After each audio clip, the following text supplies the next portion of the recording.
Evening, everybody. This is Adam Burke, Chair of the Finance Operations and Personnel Committee at 7:04. We're going to begin the meeting while we wait for a quorum, and we're going to begin with some updates from staff. Overall, this evening, we're going to attend to some updates related to food service, our audit status, a preliminary closeout report on fiscal year 22, our staffing and organization and finance department, and we're going to get an update on our water testing, as we had heard in the spring that we had elevated lead levels in some of our buildings. So that's what we have on the queue tonight. I'll hand it over to you, Superintendent, and we'll note that Emily and I are here currently, and we're expecting members Bryden and Bilu to join us shortly. And probably Grant as well. Yes, thank you. Yeah.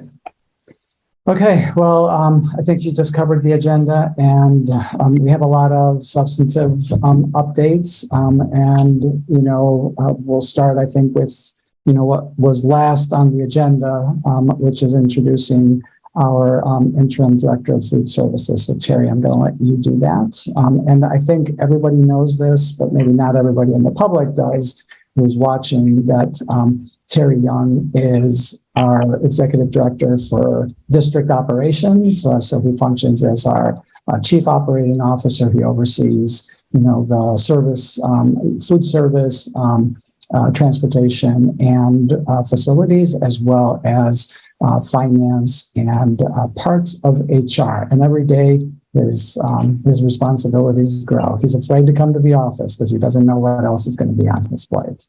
So, Terry, thank you. And take it away. Thank you, Javier. So, everyone, I'd like to introduce Dawn Hilton. Dawn has worked for the Portland Public Schools for 22 years, and most recently, she was an assistant to the director of food services. And we did, an extensive search, and we had a candidate that we thought was going to be a good fit, and it fell through kind of at the last minute. And so I asked Dawn if she was interested in, serving in this role. And fortunately for all of us, she agreed to, step up and take on this new role. And she's the interim, and we'll repost, as Javier said, in the spring and do a search. But I'm just really thankful for Dawn. She really has done an incredible job. Her understanding of the department is phenomenal. So I've learned a lot from her since the middle of July. And we're just fortunate that she's doing this for the district. So Dawn, if you just want to say hello or say a little bit, that'd be great. Sure. Hi, everyone. Thank you for having me tonight. And I'm really excited to be able to help the district and step up and fill in as the interim director for this school year. I'm excited, a little nervous. It's a big challenge, but I've got a lot of support from Terry and Javier and the administration at Portland Public Schools and the principals. So I'm really excited and looking forward to doing the best I can to make sure breakfast and lunch and snacks are provided for all our kids. Thanks, Dawn. Welcome, Dawn, and thanks again for stepping up for this role. You've been a tremendous resource in the district for a long time, and so we are very, very grateful for you continuing to do the work that you've done and taking on all these other responsibilities. And yes, we are going to try to backfill Dawn, but it's very, very difficult to backfill somebody who brings everything that Dawn brings to the work. So, but we're going to do our best to give you that help. Okay. Thank you so much.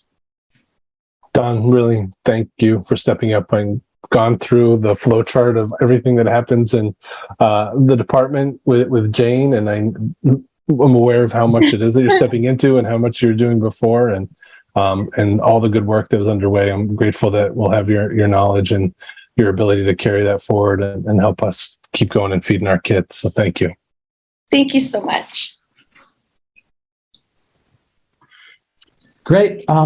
So board member Billy and Grant have joined. So maybe we could do a quick round of introductions. So we've got some new people that are both on the board side as well as on the district side that it would be helpful to make sure that everybody knows what role everybody plays. So, obviously, I think everybody knows me, Javier Botana, and maybe Adam, do you wanna just organize the introductions? Sure. Now, would you like to introduce yourself first? I did. I said I'm Javier Botana. I'm the superintendent. Thank you. And Nyla, would you like to introduce yourself, please? Yeah. Thank you. Hi, everybody. Sorry for being late. I'm a bit exhausted from a long day of work, but my name is Nyla, and I am an at-large member on the Portland School Board of Education. I'm a Portland community member, and I work for the Sierra Club. And I can pass it on or send it back to you. Yeah, well, I'll just direct it over to Ben, if that's all right. I'll just keep this moving. Thanks, Nyla. Hi, everybody. I'm Ben Grant. I'm also an at-large member, just elected this past June. So this is, in fact, my first time joining this committee meeting. I also apologize for being late. My daughter's pace of soccer practice ran a little over, and ordinarily I would blame the coach, but I am the coach, so it's my fault. So anyway, Team Iraq is off to a good start in PESA, so glad to be here. Great. And Emily? Hello, everyone. I'm Emily Figdor. I am the District 2 School Board Representative and the Chair of the School Board.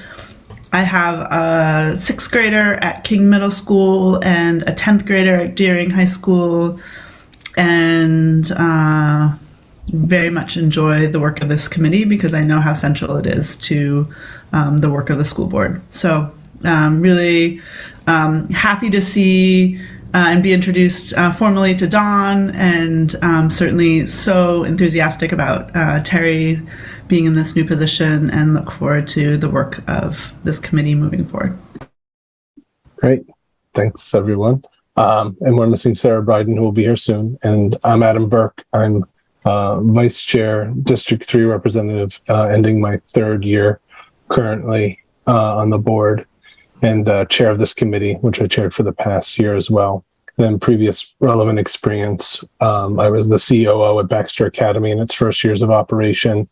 I worked on farm to school programs with Cumberland County Schools back in 2010. And I was part of the Food Fuels Learning work group as a parent member before joining the board as well. And really grateful to be here with all y'all. Great. So maybe we can start, just pick up the agenda at the top. And we're going to start with an update on the water testing. Could we have the other staff introduce themselves? Right now we're going to move right into that item. Okay. And so Tamara and Mark Coleman will be the presenters on that topic. So I know that they're the two that, folks here may not know. So Tamara Sweeney is our new Assistant Director for Facilities. She started in early August. So she's fresh to the district. Very excited to have Tamara with us. And she is going to be presenting along with Mark Coleman, who Mark, I think some of the board members may know him from previous reports that he's done to the board on air quality issues. Mark is the owner of the firm, and I can't remember, Mark, what the letters are. I know it starts with E, but I don't. It's ESHA and CB and Mahar Engineers. Yeah.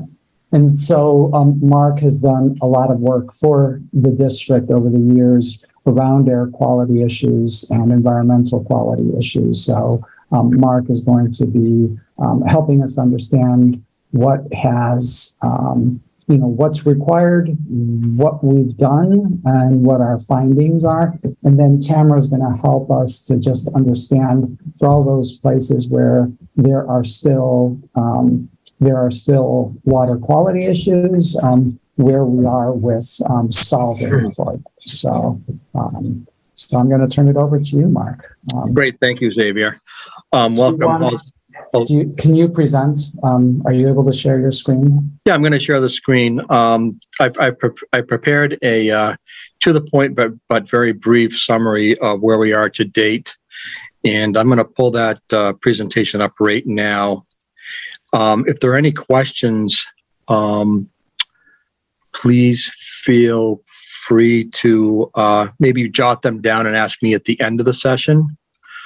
And you can let me know if I do this successfully or not. Can everybody see the PowerPoint firing up? Yep. Okay, great. Now disappear on me. Okay.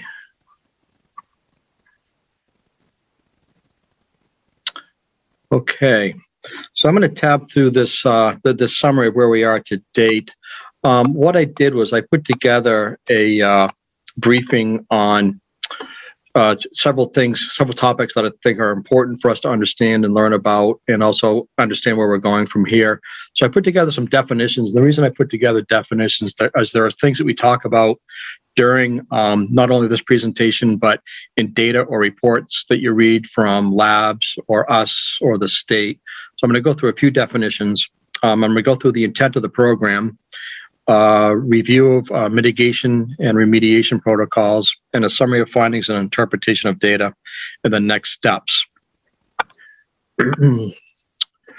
Definitions: the EPA drinking water action limit for those of us that live in residential dwellings or commercial buildings or hospitals is currently 15 parts per billion.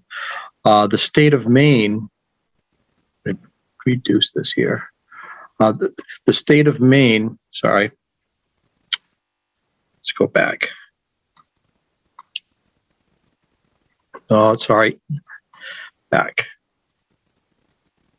The state of Maine reduced the action limit for public schools K through 12 to 4 parts per billion.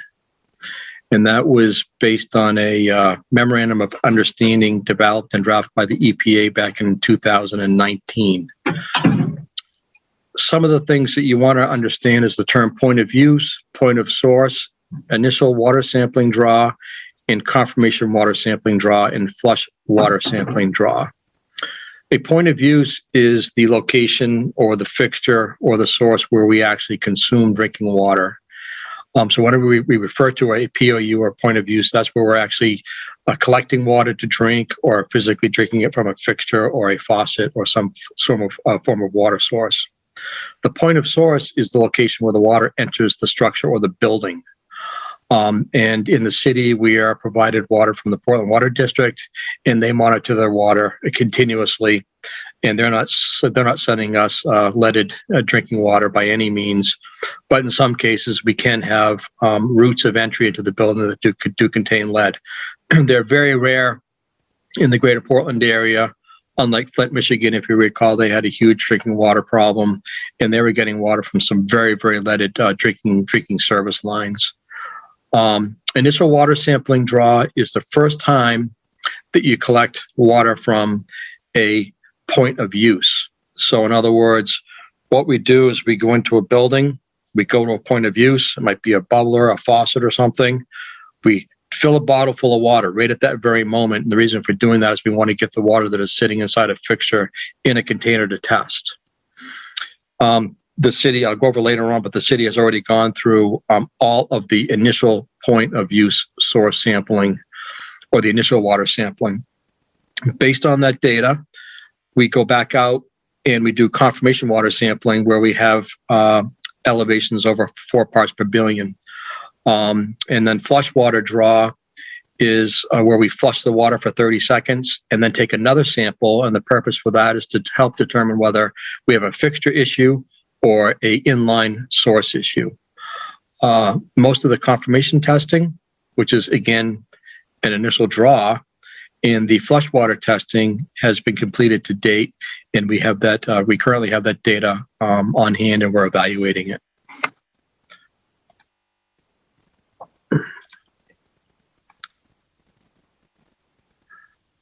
Okay, a water fountain is a point of use that is cooled or refrigerated.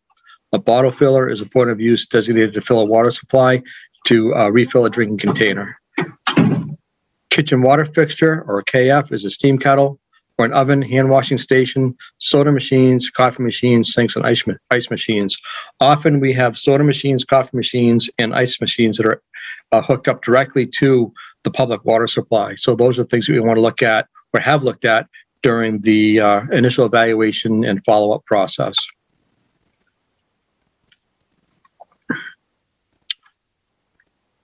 Other sources possibly used for drinking water are concession stands. So those are buildings that are out structures from a main building. We do find in high schools that we have concession stands or structures that do have coffee, soda, or sinks in them that are provided with public drinking water. Outdoor spigots at sport locations. Sometimes we find that at sport locations, athletes are filling their water, hopefully not from a hose, but from a spigot that is outside the main building. And then I wanted to review some interesting facts with you because I think this is important. Go back. Come on. Here we go.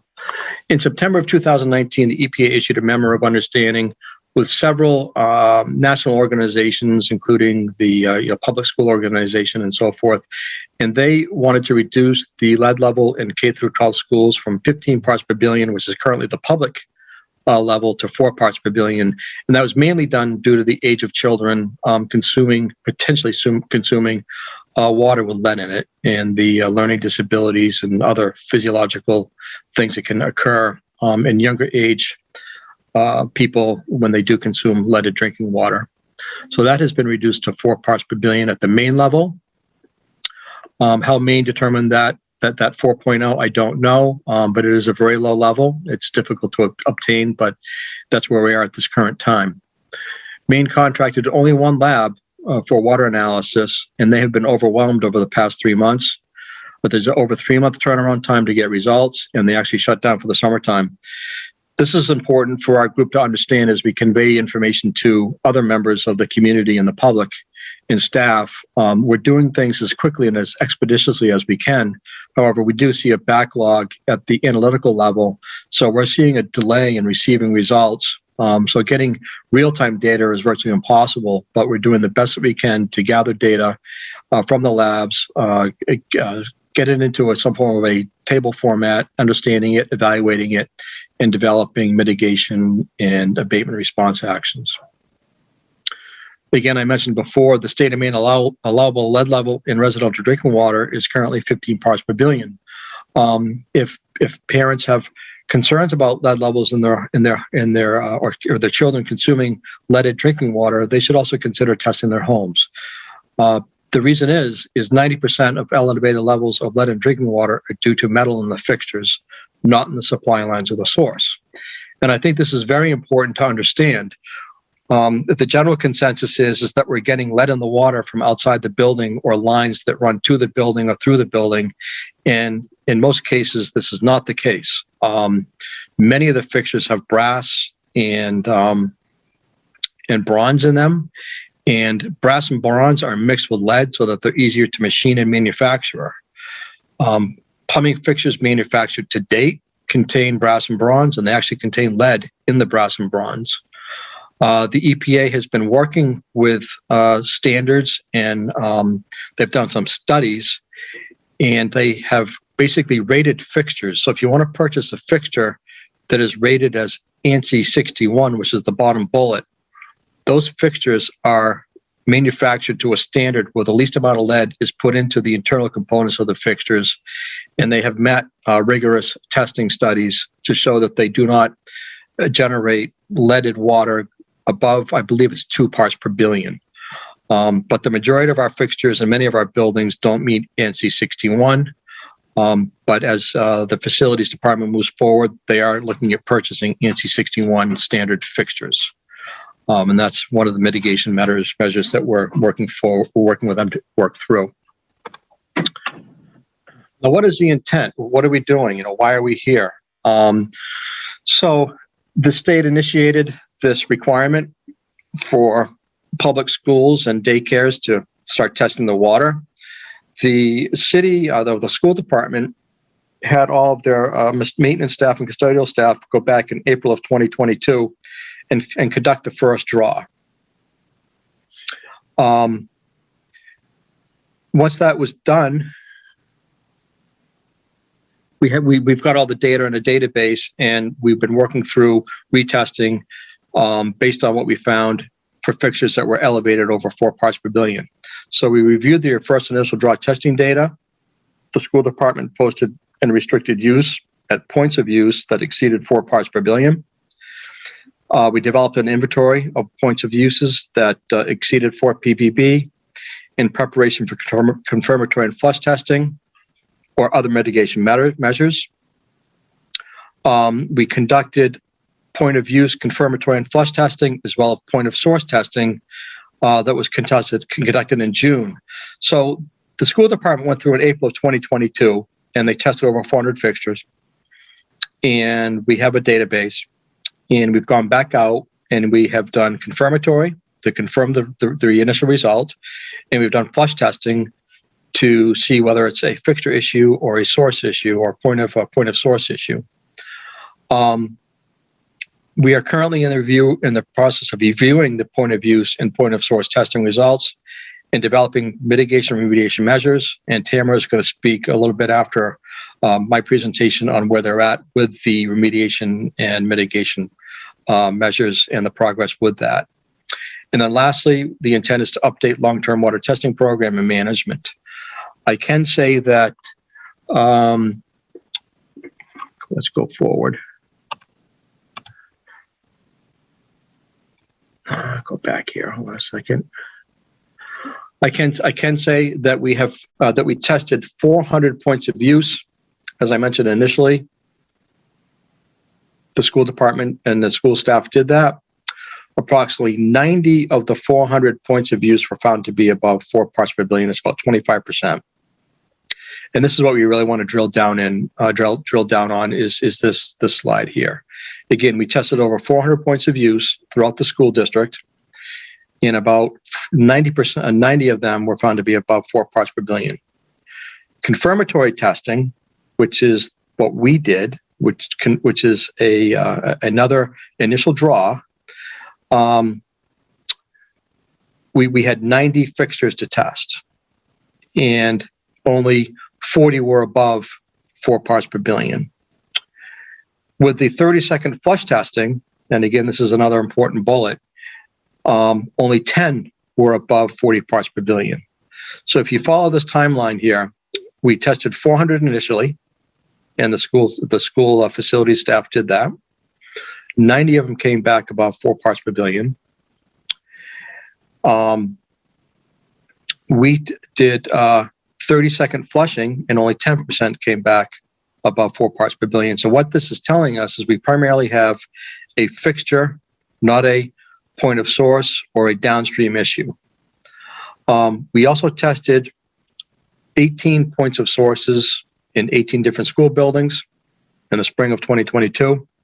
10 were elevated, and we are currently in the process of conducting the confirmation testing and the flush testing in September. And the reason we've waited until September is because the state of Maine and the lab ceased all testing from May until September because they were overwhelmed with samples and they couldn't keep up.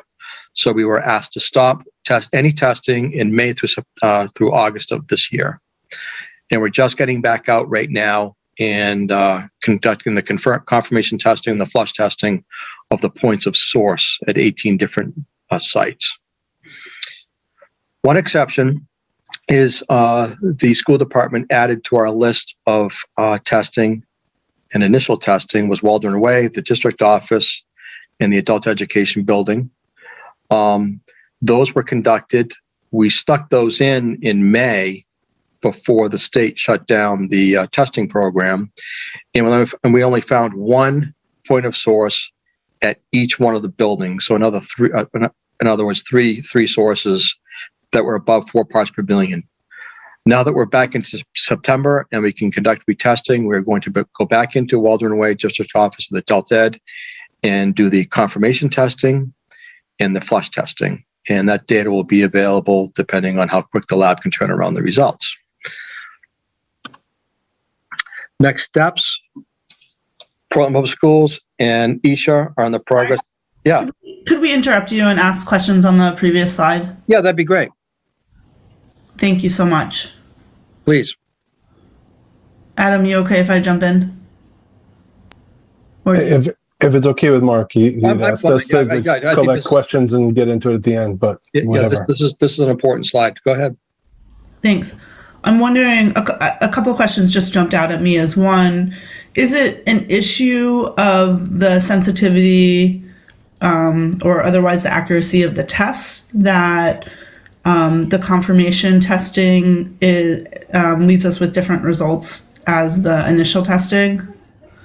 So how can I understand that initially when we did the testing as Portland Public Schools, we found 90 point of uses were above the standard, and when you did that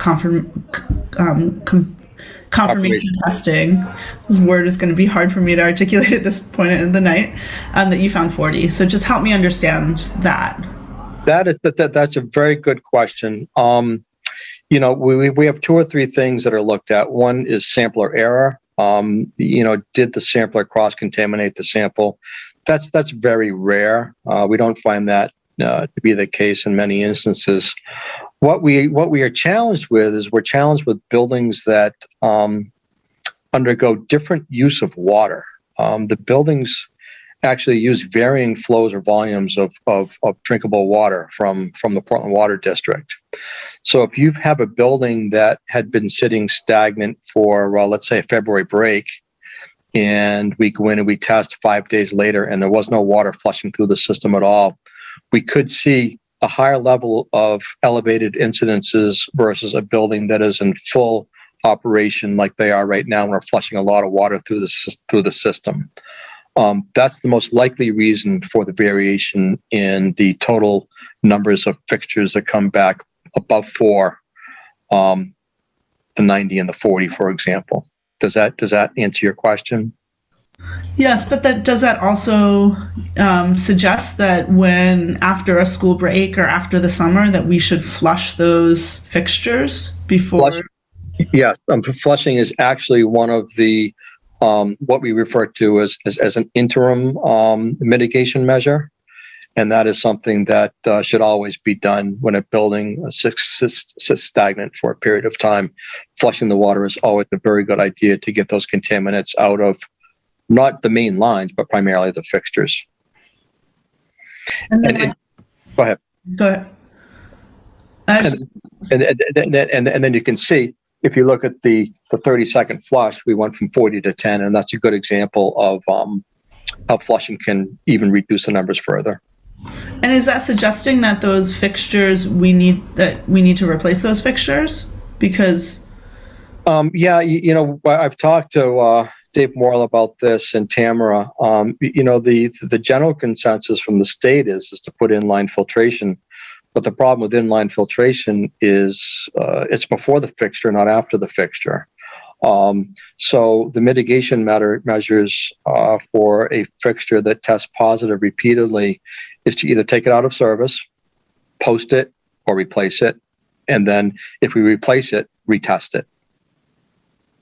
Because what you're saying is if it's a problem with the fixture, that filtration won't actually solve the problem. No, it's actually before the fixture. So filtration typically doesn't work for a fixture issue. Okay, thank you. And my last question is, of the 40 that were above the standard when you did the confirmation testing, were those distributed across our school buildings, or were they clustered in specific buildings? Slide coming up on showing all of that. Xavier, I didn't download that. Download. Okay. Good. Can you send it to me so that I can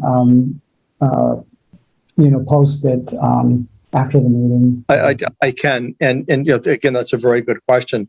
They're distributed throughout the district. But the interesting thing is some of the newer school buildings that were just built in the past 3 or 4 years we actually have fixtures that tested positive. So you can see, we're still getting fixtures out there that don't meet ANSI 61 that have brass or bronze in them with lead in it. So we're drilling down primarily on fixtures at this point. Okay, thank you so much. That's all incredibly helpful. Yeah, so that there was not a cluster, no. Okay. Any other questions while I have this slide up? All right. So we're currently reviewing the testing data. The current list of schools and fixtures that failed either the confirmation or the flush sampling, the 40 fixtures, have been distributed to Dave Morrill and Tamara and Stephen Stilfen. Tamara will let you know where we are at as far as mitigation or remediation measures. But the intent is to get out there, if they haven't already, either post them, pull them out of service until we can figure out what we're going to do with them. I do know that Dave is in the process of shopping ANSI 61's fixtures for replacement. So that's in process. Schools with science labs, this isn't necessarily a requirement, but we do have science labs in about 5 or 6 schools. Some of them are larger than others. The high school science labs have basically racks of fixtures. So you have a science lab that's 20 feet long, and there's 20 sinks and 20 fixtures in the science lab. We are going to go out and test 2 or 3 of the fixtures in each science lab in each building, and we are going to either designate them as usable or non-usable water fixtures. That data will be pending, obviously, when we can get the results back and get out there and collect the water. But currently, those fixtures are posted for non-use. Waldron Way, Central Office and Adult Education, as I mentioned earlier, will undergo confirmatory and flush testing of the 3, 1 at each site, fixtures that we found. All 3 of those buildings still have usable fixtures, and the kitchen doesn't appear to be a problem at all. School with point of sources with levels over 4 parts per billion are again being further evaluated. And they do here. And follow-up testing will continue as needed as we work through the mitigation and remediation measures.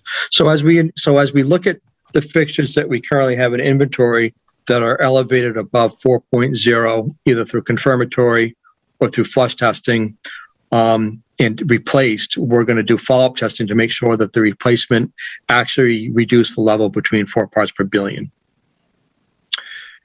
And that is a quick and a brief but to the point summary of where we are today on the lead and drinking water testing program. Thanks, Mark. Tamara, were you going to talk a little bit about where we are with the remediation? Yes. Sorry, Sure. I wanted to ask a question, if that's okay. Sure. You said that a lot of the buildings you've tested, or a lot of the newer buildings also tested above 4.0. Is that? We had a few hits, yes. Does that also include the buildings that are being built now? I can't speak to buildings that are being. So you're referring to what the Presumpscott, Longfellow, and Reiki? Yeah. No. Yeah. Yeah.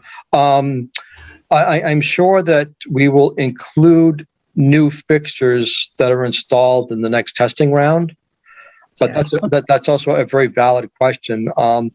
We actually went out to retest some fixtures, and they were removed during the renovation process. So the testing that the school department did early last year, we went back out to retest some of these fixtures that were elevated, and they were gone. But that's a very valid point. Are we going to test new fixtures that are installed? And we will definitely put that on a topic of discussion with Steve Stilfen and staff. Yeah. Yes, Please. we will. We will be testing the remodeled schools fixtures. Yeah. Okay. Thank you. I think I just have a summative question for Mark, unless any other board members have a meeting or a question. Of course, we have a meeting. We're here. It's been a long day. Okay, I just wanted to summarize. You tested fixtures, 90 came out above initially. You tested again, and you've reduced the number of kind of fixtures of concern down to 18, plus the food service building, central office, and Portland Adult Ed each have one fixture. So there's 21 fixtures of concern right now. And of those, at least 10 are testing above 4.0 parts per billion consistently. Is that correct? Close. It's a good summary. So if we go to this slide here, let me just make sure this is the right one. Right here. Okay. So the school department tested 400 back in February. Right. Approximately 90 were found to be above 4 parts per billion. We tested the 90, and the initial draw of the 90, we found that 40 of what they tested was actually 40 of what they tested was actually reduced to 40. Mm-hmm. And we talked a little bit earlier about water volume usage. Mm-hmm. And it's a good, it's you know, again, if a building sits stagnant for a while, we can see elevations and fixtures occur while they're not being used. And that's what we think is going on here. The 90 were back during February break when school was not in use. We went out and we tested when school was in use, and we reduced that number to 40. Mm-hmm.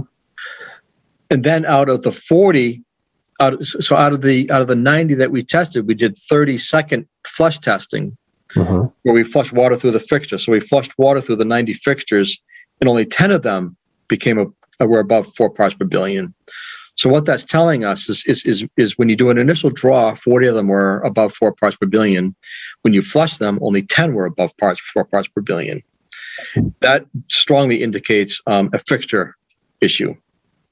And then the 18 are not fixtures or points of use. Those are actually where the water comes into the building. Oh. Okay. So inside each building is a big 3 or 4 inch water main that breaks into your sprinkler system and your irrigation system and your drinking water system. Those pipes are very large in diameter. There's a ton of brass in them. Brass valves, brass flow control valves, reverse control valves, all kinds of valving in them. And they hold a lot of water. 10 out of the 18 were elevated.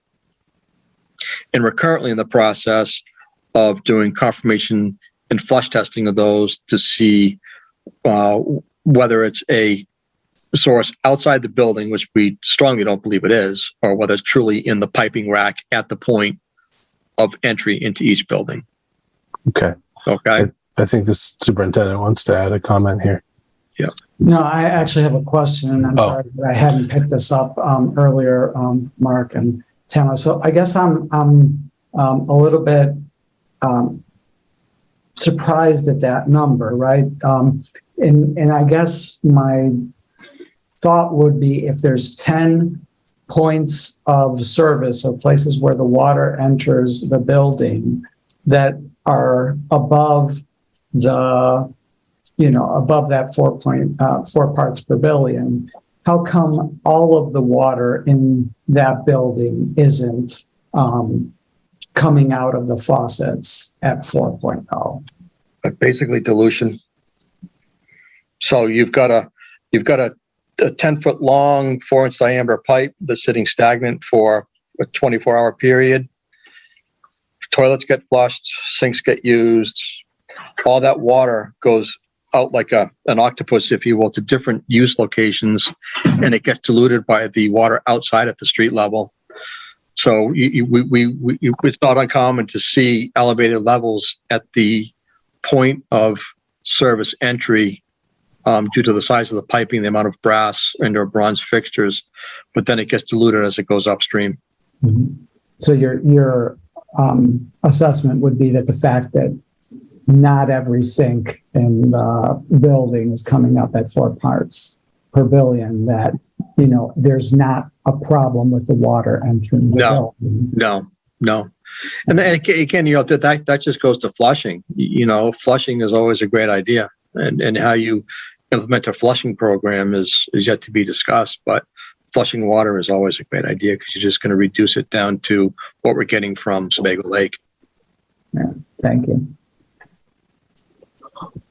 All right, I appreciate you coming back to this. I lost the difference between the POU and the POS here, and understand the parts of use, points of use, and points of service. So, and so where I think I'm still just a little bit lost is the points of service. You're saying you're pretty certain that that's because of the amount of fixture right there at the point of service, not because of the lines leading into the building, or what resulting in the elevated levels. Correct. And that's correct. And we did do some flush testing of the points of service, and we're going to go back out and redo the ones that came back elevated, because some of them, the confirmation testing and the flush testing both came back elevated.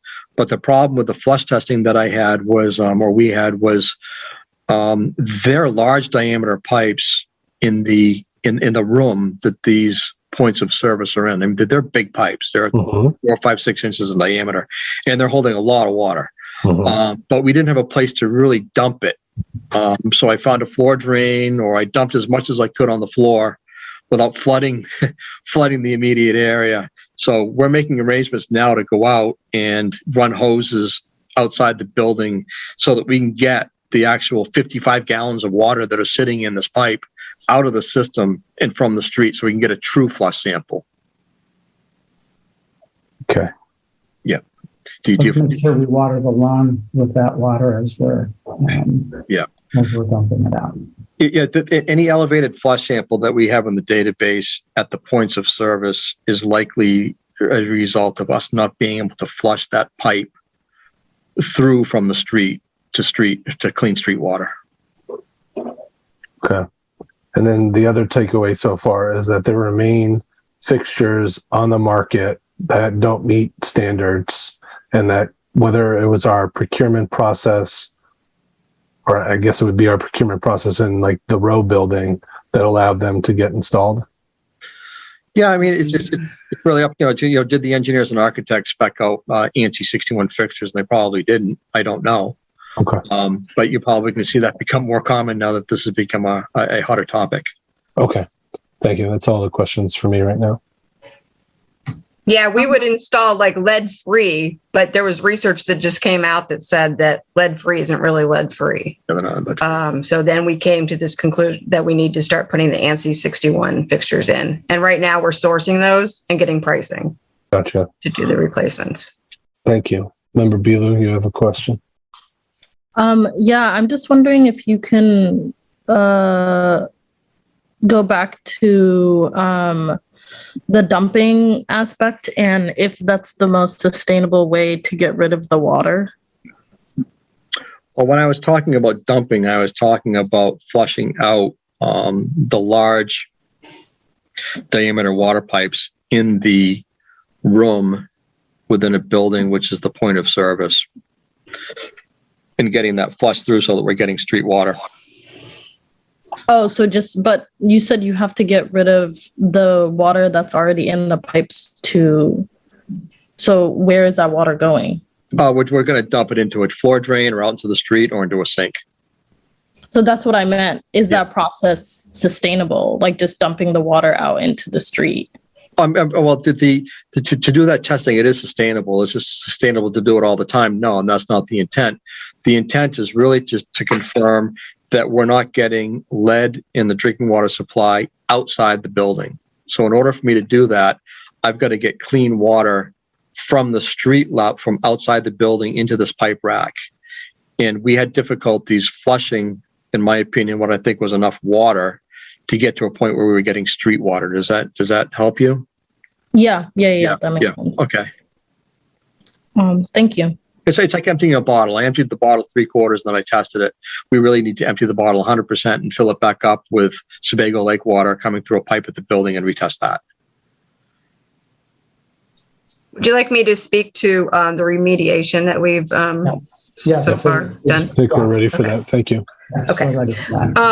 So all the point of use that came up high after our confirmatory testing and flush testing, we have placed signs in the buildings that it's not consumable water and you only can wash your hands at those sinks. We also had bubbler point of uses that came up high, and those are shut down at this point, not able to be used. Like Mark talked about, the science labs, we're in the process of getting a couple sinks tested at each one of those science labs to see if we can make them consumable, and the rest of the sinks would be non-consumable water. It'd be just for washing or sink hand washing and such. The water fountains all came back fine. They have water filtrations built into them, and those all came back fine. So none of those tested high. We also provided water bottle coolers at places that needed water in the schools to substitute the water for drinkable water. And we're in the process of pricing and sourcing ANSI 61 fixtures to replace the point of use fixtures that need to be replaced from our testing. So that's about where we are with mitigation. Just a clarifying question. The bubbler is you put the thumb on it and water spouts out, right? Not the non-refrigerated. That's correct. Yes. Yeah, and then the water fountain is like the bottle filler. filling station. Okay. Correct. Yep. Great. Thanks. Yes. Any other questions?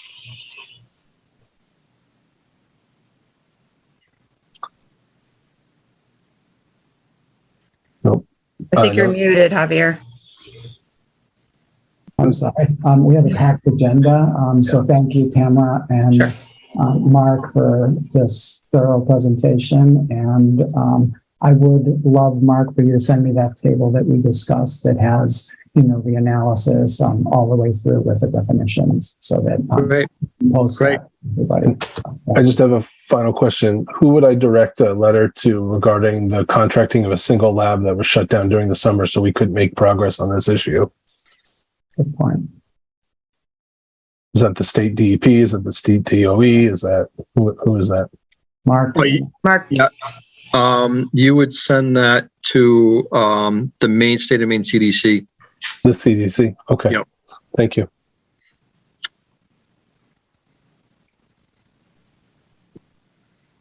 All right. So next on the agenda, we were going to do an update on our staffing and organization in the finance department. And Terry, I believe you are leading that. Yes. So as you know, we were restructuring the finance department as part of a couple of moves, including me moving into the executive director of operations. So the way I look at it is the department has kind of two sides. You have the budget side, and then you have the payroll side. So currently, our budget director is Miranda Fasulo is back with Portland Schools, and the senior budget finance analyst is Michelle Corvino. So Michelle's been with the district, I think, for 24 years. So you have quite a bit of experience on that side of the department. And then on the payroll side, we hired Kim Kennedy in May. So she's the controller of the department. And then we have a mix of people that have been in the department for a long time, Christina Kilroy and Teresa Dombrowski. And then we also hired Suleiman Harid, who is an accountant in the department. We still have 3 open positions. We're interviewing tomorrow for 2 of those positions and then interviewing next week. As people know, the pools of applicants have been pretty limited for the last, since I've started in the mid-July. So there haven't been a ton of applicants, but we're starting to get some now. So we feel good about interviewing for some of these positions, and we want to get them filled as quickly as possible. And Kathy, who is with us tonight, she has been consulting with us and helping us with this transition, and she'll be with us till the end of September. And I think one thing that I think is important for the community to know is when I started, I began by I interviewed everybody in the finance department to kind of identify the department's strengths, challenges. We reviewed the audit, the previous audit, and identified goals for this year. So we're working through those and feel like we're making progress and feeling better about some of the things we've put in place. I think that, you know, Javier's vision of having a former principal in this role, I think was really a good idea because I can help the finance department as far as the interface with schools. And I think there are, you know, procedures that with turnover of leadership in buildings, you know, you can have situations where buildings are doing things procedurally differently. And so we're really working hard to define the procedures and then work with schools so that we have a consistent process in place. So, you know, we're moving along. Can you talk a little bit about what positions are currently open and that were the ones that we're interviewing for? So we're interviewing for a payroll specialist, and then we're interviewing for the SSERF grant manager. Those are tomorrow. And then next week, we are interviewing hopefully for a payroll manager. And then that will leave the grant accountant. And so one of the things we did with the team, well, actually what I did with Miranda, Kathy, and Kim, is we prioritized those from their viewpoint of like, okay, we really need these positions filled as quickly as possible. And these positions would be great, but, you know, let's prioritize these first, which is what we've done. In the procurement manager position? That's the one next week. I laugh because they call these positions different things. And so sometimes, you know, they call it procurement. Sometimes they call it payroll. So it depends. But yes, that position's next week, I believe. Any questions? Terry, I have a quick question, and this all sounds excellent, and I love. I'm not sure that I'd heard it articulated from the superintendent that your role as a principal for so many years would allow you to interface with the department and schools, but that notion makes so much sense to me, and your kind of different perspective that you bring. Right. So very much appreciating your leadership. I know at some point after the audit, we were talking about moving to a payroll, to essentially outsourcing our payroll. Mm-hmm. And it sounds like we decided not to move in that direction. Or is that still something that we're considering? So what we've kind of taken a two-prong approach where there are some challenges with Munis, which is the system that we share with the city. And so we've had several meetings with the city to try and learn from them around what's working for them, what isn't working for them. We've had several meetings with Tyler Technologies around Munis and what kinds of things can be set up to help with the flow. And then we've also had 2 meetings with ADP to explore outsourcing payroll. So we're kind of doing both to see kind of where we land. If we could get Munis to be where we'd like it to be, then we possibly wouldn't consider outsourcing. You know, to me, the benefit of outsourcing is just we've had so much turnover and it's hard to replace and fill some of these positions. So before I actually took the job, I reached out to several friends who work in all kinds of industries and talk to them about outsourcing payroll. And every single one of them, including my wife, loves it. Because she's just like, it's just one part I don't have to worry about, especially during tax season. We're definitely kind of looking at both and just trying to see what makes the most sense for the district.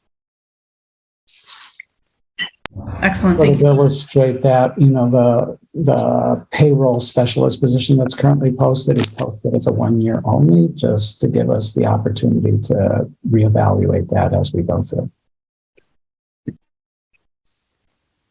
Just on the external vendors, I'd hope you'd talk to like Bangor Payroll and some others. In my experience in working with outfits, the Bangor Payroll provided superior service to a larger outfit like ADP or its subsidiaries that tapped into that system. I don't know if there's limits when we're talking about the interactions with the systems we have to interact with, but for what it's worth. Okay, I appreciate that. Yeah, there aren't from the research we've done, there are not a ton of districts in Maine that outsource payroll.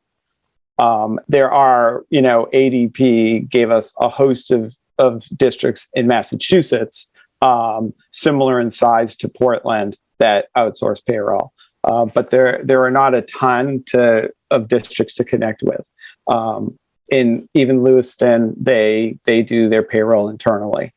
But we can definitely add Bangor Savings to the list and see what they might be able to offer.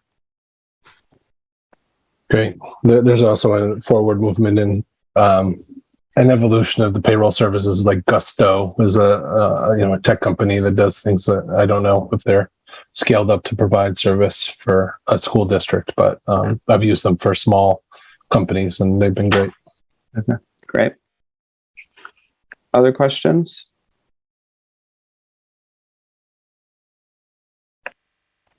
Okay, thanks everyone. Sorry, I have a question. I was just getting some coffee. Oh, it's okay. Oh my gosh. Hopefully I didn't lose it. What were some of the reasons you found Munis to not be appealing to like employees? It's not so much that, it's just kind of people in this department, they talk a lot about flow, how things flow. So I'm learning a lot. The last month, I've learned a ton, but how things flow. And so the way Munis is set up, it can be kind of clunky. And so it's really figuring out, working with Tyler Technologies to see, are there things that weren't set up correctly at the very beginning? Are there things that should have been updated that weren't? And it kind of gets back to the transition, people coming and going. There may have been updates that weren't done. So they've done this in-depth look at how Munis is working for the Portland Public Schools. And we're going to meet with them again, and they're going to kind of go through things that need to be changed or updated to kind of help with that flow. Thank you. And I guess finance-wise, have you calculated like whether or not switching to or outsourcing would be cheaper than? Because I mean, doesn't the city give the payroll resource for free, or do we have to pay to have access to that? Yeah, we have to pay like a licensing fee for it. And so we're still working at preliminary numbers, but we feel like, if we outsource, we could kind of break even. We don't see it as a savings, but I'm also learning, it's hard to nail them down to a number, like, because they want to sell you all these services. So we're trying to keep them reined in, like, this is what we need help with. And then we'll get to okay, what's this going to cost? So we're definitely cognizant of that. And we see, the limitations, but we're trying to balance that with, as I said before, the turnover, and payroll has to be right. I mean, it has to be right. So we really, that's what we want to work towards. because when it's not, it's problematic for everybody. Sorry, Sarah. But so would you say the main issue is the fact that there's so much turnover, so it's hard to have accuracy or like better accuracy because there's so much folks going in and out of that position? Or is it that the programming isn't as well? Sorry, if you can just clarify, like if the bigger issue being the turnover or the program just not being suitable? I think it's both. I think they've gone hand in hand over the years. And I think bringing in Tyler was the best thing to do. Like, they're the experts and they're going through it, all parts of it. And then they're going to report out to us as far as what it's going to take to get the system to work more effectively for us. Sarah? Thank you. So if I heard you correctly, it sounded like part of the lion's share of the rationale for outsourcing would be to avoid these hiccups and challenges of internal turnover. Yes? Mm-hmm. Part of it, yeah. Okay. So the thought in my head was to also, there's no good way to necessarily nail this down for sure, but when you're talking to the ADPs and the Bangors and Gusto and whoever, just making sure that they are not, that like, I'm curious how they are attempting to get ahead of turnover within their staff. Mm-hmm. Because I would hate to see us outsource to avoid that problem and then just have that problem with a vendor. Right. So just something. One of the things that was really reassuring to me about ADP is everybody we met with a team of about 5 people, had worked there 20 plus years. And so they had that institutional knowledge. And hopefully they don't all retire next week, but yes. True. I see what you're saying. Yeah. So that made me feel better. It wasn't like 5 people right out of college. Yeah. Thanks. Yep. I see no other questions on this. Am I correct, board members? We good? Okay, we're good. Thank you so much, Terry.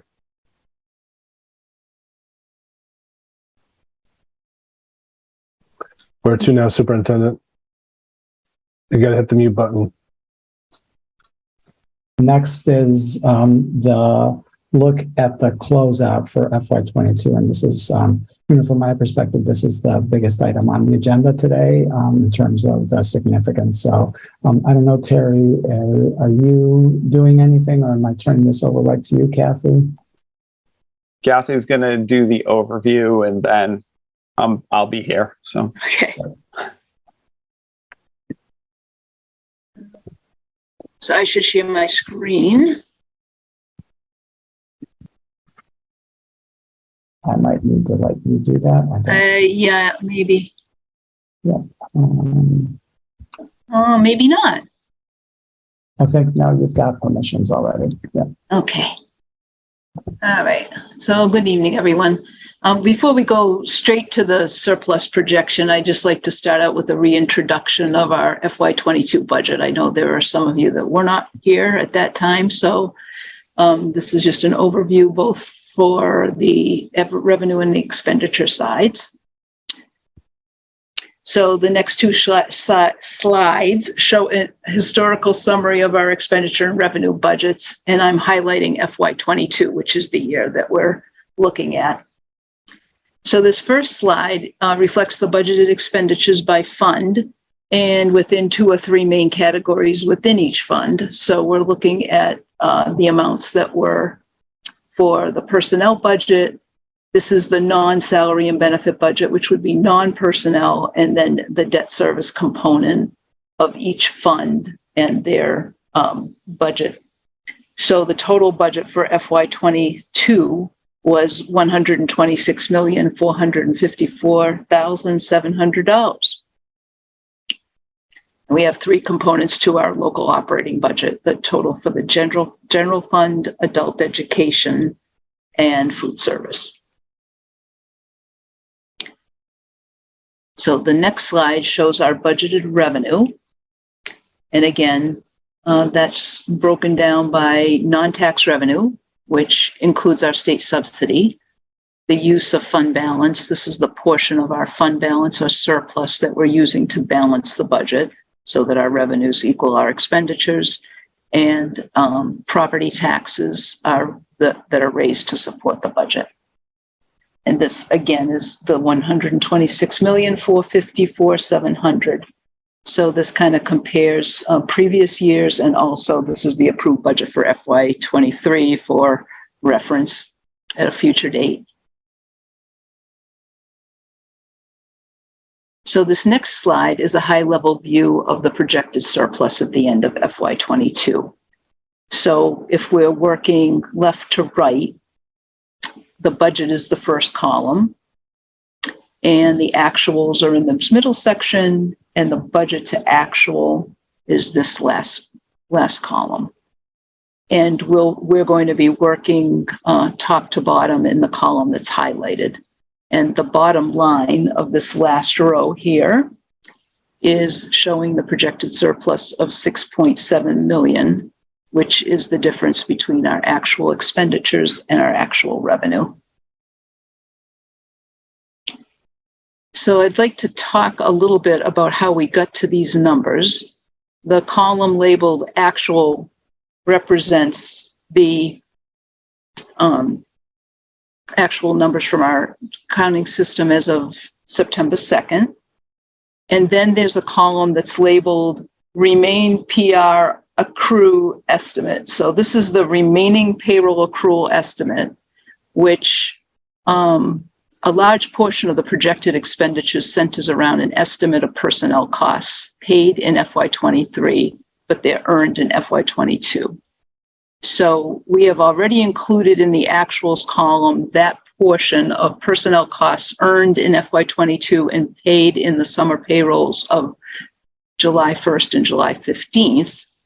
But there's a remaining portion related to the summer payrolls of 7/29, 8/12, and 8/26 that is yet to be calculated, and that's shown as an estimate in this third column here. It's remaining payroll accrual estimate, and that's in the amount of 6.8 million. So this amount and that just, I think, to help, my understanding is that those payrolls are the salaries of teachers and other staff who are funded through the full year in their contract, right? And that has to be. So that my next sentence was, yes, this amount primarily represents the teachers and ed tech pay that was earned during the school year, exactly, but not paid until the start of the new fiscal year. So we need to capture that amount that was earned in FY22 as part of the FY22 costs. So this is the portion that's a little bit of an estimate here until all that work is completed. And we're doing that as part of our annual external audit, and that's scheduled to start in November of 2022. So we're currently working to reconcile and adjust our accounts in preparation for the audit. So that's the second piece of this, so that some of these numbers may be subject to change. So we don't have final audited numbers. We haven't even had our audit yet, and we're still preparing for it. So these are based on earlier projections that had been made, so that we have a more of a complete picture here for a projection. So this is all funds combined. This is where we ended up. And the next slide shows the surplus projection by each fund that makes up our local operating budget. So here are our expenditure. This is our expenditure budget by fund. We have our general fund, our general operating fund, our food service fund, and we have actually two components of our adult ed budget. One is for the regular program and the enrichment programs. And so we can see where they are budget to actual, where we fell. If we, in this case, we show how much less than budget we spent in total. So that was a good thing. We had a budget of 126 million. We spent, or we're estimating to spend, approximately 122. Likewise, we had revenue in that same amount, and we've received 129 million. So we've actually received more revenue than we budgeted. So the combination of what we budgeted and didn't spend and what we budgeted and received in excess of is our total surplus of the 6.7 million, which is the same number here, just broken down by each fund. So you can see that the adult ed enrichment program had a little bit of a deficit for the end of the year, and the other funds actually had a surplus. Their revenue exceeded their expenses. Can you explain the excess revenue in the general fund? So as it relates to the actual revenue for the general fund, so we were notified in July of 2021 that we would be receiving an additional 6.2 million in educational subsidy from the state. So at that time, we increased budgeted revenue to cover 1.3 million that we returned to our expenditure budget for that portion of the custodian salaries and benefits that we had been charging to the ESSERV grants. And we used 1.49 million to lower the school tax rate. The remaining 3.4 million was not budgeted as additional revenue, but it was approved to establish a reserve for debt service to fund future debt payments. So the amount, part of this large amount here, this 2.6 million in the general fund revenue exceeding budget, is the amount that we received over budget in our state subsidy account that's being used to fund that reserve. And then on the actual revenue for food service also exceeded what we had budgeted here by 718,000, and we actually received about a million more in federal aid than we had budgeted, and actually like 202 to 300,000 less in daily lunch sales. So that netted out to an increase here. So this was probably where we were not able to closely project exactly what we were going to receive for federal aid on the food service side. And here we did not include what we were receiving to set up as part of our debt service reserve in our revenue budget.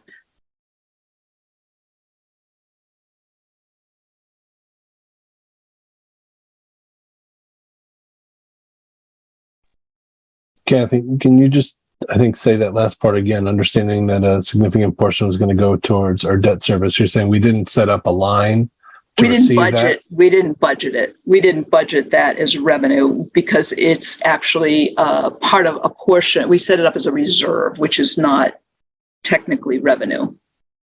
Right. But here we're looking at it as revenue. Here, it actually came in, yes. Now we've received it, but we didn't necessarily budget it. So that's why it looks like we've got this portion as a large surplus. That's the portion that we reserved. This is going to fund what we reserved. It might be the hour, but I'm getting tricked up between we didn't budget it, but we allocated it in reserve. There's something that's not clicking for me between those terms. We didn't budget it as revenue. We budgeted it as the reserve. There's really not a portion of our budget for such a thing. It's just not included in the revenue portion. Okay, so now it might demonstrate that a little bit early. When we get a little further down, I might be able to demonstrate that a little bit easier. I'll hang on then. Thank you. Yeah. So the next slide is just showing the maximum annual fund balance for public school districts. So legislation was passed in June of 2021. So when we were working through our budget, the legislation had passed. We realized that we were going to be receiving more educational subsidy than we initially had anticipated, and we had to revise. We actually revised our FY22 budget. So on June 15th of 2021, they actually changed the amount that we could accumulate as surplus in our general operating fund. So earlier, prior to this, we could accumulate 3% of our previous fiscal year school budget, and that went up to 9% for the next 4 years, from FY22 to FY25. And then it was going to become 5%. So initially it was 3% that we could accumulate of our prior fiscal year school budget. And I'm going to show what that looked like in FY21. And then in FY22, that increased significantly to FY29. To 9% for FY22. And that was a significant increase. And that was one that it was intended to allow us to accumulate surplus to use in years when there are no federal COVID monies. So a lot of the increases that we may have put into place will need to be, not a lot of them, but some may need to come back onto our local budget. And we were trying to avoid that as much as possible. And this will allow us at least to build a surplus in case we need to bring some of the costs that we have been funding with federal money back onto our local budget. So in FY21, our FY21 calculation allowed us to accumulate as a reserve, which is our surplus, which has, different terminology. Again, it's kind of terminology, but this is our accumulated surplus is actually our reserve. This is our unassigned reserve, which is a reserve that we can use for general purposes. It's not specific to any, it's not reserved for like fund for debt service, like we reserved a portion of that can only be used for that purpose. This is unreserved, so it can be used for general operating costs. We were allowed to put away 3.3 million. And at that time, we had 4.7, actually 4.2. So we had reserved, we had an unassigned fund balance of 4.2 million. And we were only allowed to have 3.3. If we had an excess, we had, we should have been applying that or using that within the next 3 years or the next year as possible, but up to 3 years to make sure that that was all spent. But then the legislation changed so that we could then accumulate 9% of the previous year's general fund budget. So the previous year's general fund budget of 113 million, we were able to accumulate for FY22 up to 10 million, which is a significant difference. And at the end of FY21, we actually had 3.6. So that allowed us quite an increase, a gap here of what we were allowed to accumulate in surplus. So in some discussions with the Finance Committee, we discussed trying to get that up as high as we could so that we would have a reserve for future years. So the next slide, this last slide, is showing what the fund balances are for each fund at 6/30/21 and what they're projected to be at 6/30/22. And there's a lot on this particular slide, but we're most interested in this top line here, where we're currently at 3.6 million in an unassigned fund balance. And you can see that there's 3.4 million here for the fund balance reserve, the debt service reserve. So I actually pulled 3.4 million out of our unassigned fund balance to create this reserve before we got the money. Now we've got the money, it's in here, and it's funding this reserve. So it's kind of replenishing. This is replenishing the budget here. And so now it's bringing us back up to 9.1 million. If we hadn't established the reserve, we would have started the unassigned fund balance at the beginning of the year or the beginning of FY22 with 6-7 million. So now it brings us up to 9.1 million, and we're allowed to accumulate up to 10 million. And we're using, so this is our surplus. This ties to our projection of 6.7 million. It's by fund, the general fund. This is their surplus. These are the surpluses for the surplus and the deficit for the adult ed program. This is the surplus for food service. This is how much of that surplus we said we were going to apply to the FY23 budget, which was 2.1 million. So we said we're going to apply $1 million of our unassigned fund balance to offset or balance our FY23 budget.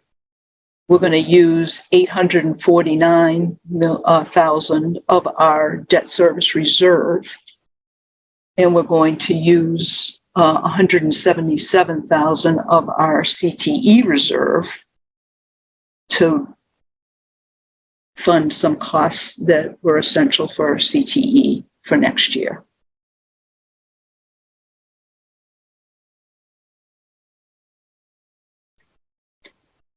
In this column of net adjustments is adjusting this, our assigned fund balance. So currently the assigned fund balance is, in the case of the general fund, is at 500,000. It needs to be 1,008,000. So I'm putting back into the unassigned 500,000, and then we're going to put back another 508. We're going to make these balances agree to what we budgeted for the upcoming fiscal year. I know this is confusing, but this is what the ending fund balances are projected to be. Great, Kathy. I see 2 hands up. Is now an okay time? Yes, some of questions. course. Okay, Of course.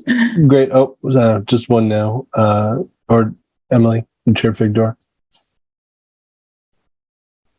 Kathy, can you help me understand why we're not double? Are we? I know. I'm confident we're not, but to me, in a way, it looks like we're double counting the debt service reserve money. No, one's budgeted, one's actual. Can you walk me through that a little bit? Mm-hmm. Okay, let me try. The board approved using 3.4 million of the additional subsidy as a reserve for debt service.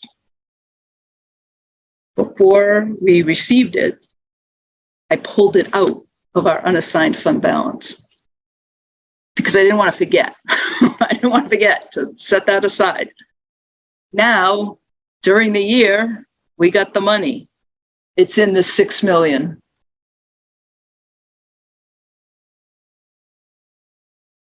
We actually received it. We hadn't received it when I pulled it out. We hadn't gotten it yet. We had enough money to pull it out and show it as a separate reserve. Now it's funded. So we've received the funding. And we're replenishing the unassigned fund balance for the portion that I had pulled out initially to create the reserve. Okay, I see. And I actually, I know that this you've explained this to me before, so I apologize. No, not at all. Not at all. I had to think through this a lot because it's going back like another earlier year, not even this year's, but not the budget we just went through, but the previous year's budget that we went through. And it was complicated because things kept changing with the state too.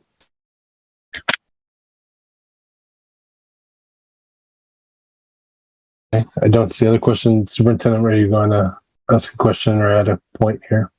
No, I just, Kathy, right before you called, Kathy had just answered my question, which was, is the final number that, what's in that projected as of 6:30 column? It is. Right. So my question naively is, this seems like good news that we've been able to utilize the legislative change in our unassigned fund balance so that we have close to the maximum allowed during this time period, and we have our funding reserved, and the funding is in that reserve for the debt service work. So we have a nice savings account here with a payment plan for our debt service, right? Like, this is good news. Yeah. Yes. Okay. Yes, this is very good news. This is, yeah. Great. Yay. Oh, yeah. No, this is good. I don't know that we thought we would get that close to the allowable max this soon. Yeah. But we've transferred some of the costs which are allowable under SRF to the SRF funding because we have a lot of SRF money. Yeah. Can I just do a little bit of commentary for, particularly for the new board members that have not been through some of the dialogue around this? I think a couple of things to keep in mind, that even though it is great news, and I'm not, disputing that we have the reason we have this is because we've shifted some general fund costs to federal funds. And so that is, some of this is built into our budget to be funded again using or to be used to fund things that are currently on federal dollars. The most salient one of that being a significant number of our custodians that have been put in that line. Including, and this is where it gets super convoluted, additional custodians to offset the fact that we took credit for being able to sell the central office building, which we have since determined we cannot do. And so that's $250,000 that we were crediting ourselves. And because we can't just credit ourselves, we took out additional custodians and put them on federal funds, and so that at some point will need to return to the general fund, and so that will this reserve will either use the reserve to pay for that, or it will go on additional tax needs for the district. So I just think it's important to understand that. And then I think the other piece that I want to highlight is, we made the move to put, $4 million into the committed debt service reserve. And, if you do the math on that, you can see that will get us, roughly the same amount that we spent that we used this year for the next 3 fiscal years, which is the point at which we will our debt service will see a very significant decrease because there is a 20-year pension obligation bond that the city committed us to, 17 years ago now. And so that amount is, still being carried. And so this doesn't begin to pay for the costs of the debt service of the what's it called? What did I just call it? Oh my God, it's so late. Pension obligation bond. The PEPs, Yeah, the pension obligation bond. It doesn't cover the totality, but it does cover the increase of the pension obligation bond in these next 3 years. So that's the sort of thinking around having set that money aside. And, at that point, because we are also seeing increases in our debt service for the 3-school bond or for the 4-school bond, this has allowed us to keep our debt service, not affecting our general fund as heavily as it would otherwise. Yep. Thank you, Superintendent. I see Member Bryden's hand. Thank you, Chair. I recognize this might be something that can't be answered quickly, but if it can, it'd be great. I'm curious, the quick summary on why the what was discovered that means that the plan to sell the central office building is not feasible. As we did our due diligence and try, let me start at our theory was that because of the pandemic, we learned that we could work remotely. And so we were not going to replace the central office building. We were going to send everybody home, and then we would get together when we needed to get together in some, miscellaneous sites across the district. So that was the theory that we were going on. And then when we tested that out to its fullest extent, we had a project management intern from Rue who worked with us all of last year, or, for a good portion of last year. We found that hypothesis was not feasible. And, primarily because people feel that they need to have, a dedicated space. So we wound up, costing what it would look like to be able to do that. And, it required us to rent space, for example, for the multilingual center at a site, downtown because of the ease of access for families and things along those lines, which was eating into the savings that we might have realized by selling the building. And then we would have to do some upfront work to recondition spaces in our buildings. And once we started actually costing all of those things out, we ate away at the savings, and it didn't. It's not just plug and play, a desk in central office, a desk in a different building. It's not that easy. Yeah. Okay. Thank you. Great. Thank you, Chair Figdor. Yeah, I just wanted to provide the context if it's helpful for the new finance committee members, and that the city is also in a position where it's able to increase its fund balance. It's actually able to, Kathy, I don't know if you know the numbers off the top of your head, but the city has more flexibility in, or they're able to raise a much greater portion of their overall budget. And that's something that I know on the city side that they're also working towards. But just for context, and as to the value of this is great for us, especially as we see as we get to the end of our ESSER funding. But it's also been an initiative for the city budget as well. Great, thank you. Kathy, do you know offhand what the city's reserves are? I don't. It's not your job title, but thanks. No. You're not the city finance. I've seen it, but I don't recall, and I'm sure it's part of the financial report at the end of the year. But sure, Member Grant.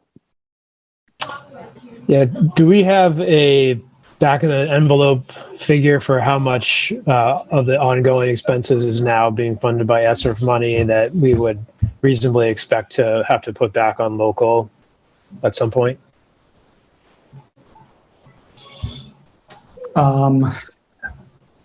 Back of the envelope, we've got some things, but we are working to true up, what we actually have spent over the past year. And we have a good sense of what we're committed to funding this coming year. So that I think we can do readily. The question, so to your question, can we say what is in the budget now? Yes. Can we say what is continuing? Not as well, because I think those are decisions that will need to be made. Not everything that is in the budget needs to continue. Sure. But we do have, a clear understanding of what is being funded federally now. The other piece that we don't have a clear accounting of yet is how much did we actually spend of what had been budgeted because of vacancies, late hires, things along those lines. So that analysis of what was expected to be spent how much actually got spent is the next step in the closeout of FY22 that we're still working through. Okay. Well, I'll come back to this theme. I'm sure everyone here will over the next year or two. So just lay down a marker. Thank you. Does the work ahead. Any other questions for Kathy on this? Did you have other content to go through, Kathy? Not really. I didn't know if Terry had anything to add. I just want to stress this is a projection. This is my projection. This may not be anyone else's projection. It may not come in as actual. So I'm just prefacing that. No, I don't know, Kathy, I think you did a great job. I learn something every time I listen to you. Thank you. Yeah. Thanks, Kathy, for definitely taking us through these complex sheets and recalling where it all came from too. And Member Grant, I see your hand still raised. Do you have a question or comment? No. Okay. That was left over from the prior one. Great. Okay. So thank you for these projections and helping us understand them. Welcome. Yeah. Over to you, Superintendent, I think. I think, we touched on it. Kathy touched on the audit. Again, maybe for context for the new committee members, that some of what Terry talked about in terms of additional staffing in the finance department was driven by our audit from last year. So the addition of some of the grant accounting, the procurement manager, things along those lines were approved by the finance committee conceptually last year, and then you helped us to operationalize that in this year with the ESSER funding that we approved back in at the first meeting for Sarah and Ben. That we approved a number of increases in ESSER to allow us to do that.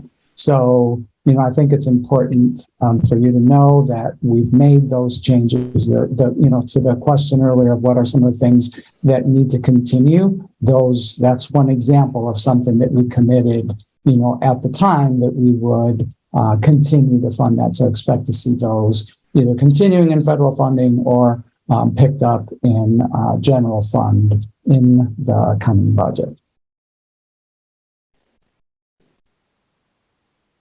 And then I guess just in terms of the current audit, I know, Kathy, that we've got consultants on hand helping to prepare us for that. So I don't know if there's any additional information you want to provide around that, either you or Terry, around the audit.